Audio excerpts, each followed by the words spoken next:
Hi, Gabriel Kazan here. I want to talk about the sacred masculine. And it is a hot, hot day. And it's July 27th, 2020. And I'm rising up to the roof of this place. And I wanted to slow down with you and show you the beautiful view of the Orange Bridge out there in the distance. I'm talking about the sacred masculine today and the sacred king energy that lives buried in every man. And when I say buried, I mean it's usually buried under layers of shame that have taught us to fear our power to create, to fear our power of our sexuality, to fear our power of our hearts, to love and to stand together as a brotherhood of men united to protect what we love.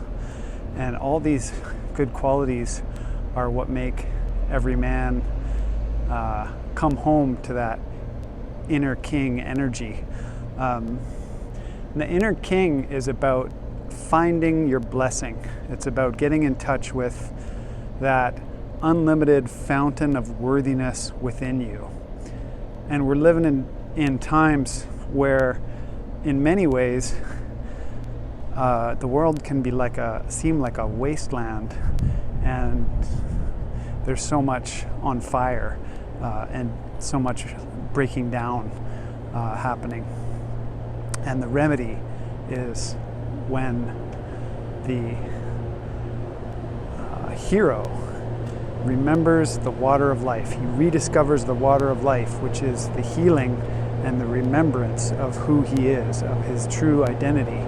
And that is his sacred masculine power, his awakening heart that connects heaven and earth, like Quetzalcoatl. And if you're familiar with that, it's a Central American bird, the Quetzal, which is one of the most rarest and beautiful birds in the world. And they're so wild that they actually die in captivity. So they represent also that rareness and that part of us that cannot be imprisoned, and that unbreakable spirit that lives in creation and is part of us. And Coat is the serpent. And so that's the energy of the man with his body on the earth, in touch with his instincts and with the feeling life. And so Quetzalcoatl is the power of heaven and earth united in the heart of man. And that is a power that is awakening in men, in the bodies of men, and in the brotherhood of men who are choosing to come alive on their purpose in these changing times. So that's what I wanted to get out on here and talk about today, is the power of that remembrance and that arising and that awakening.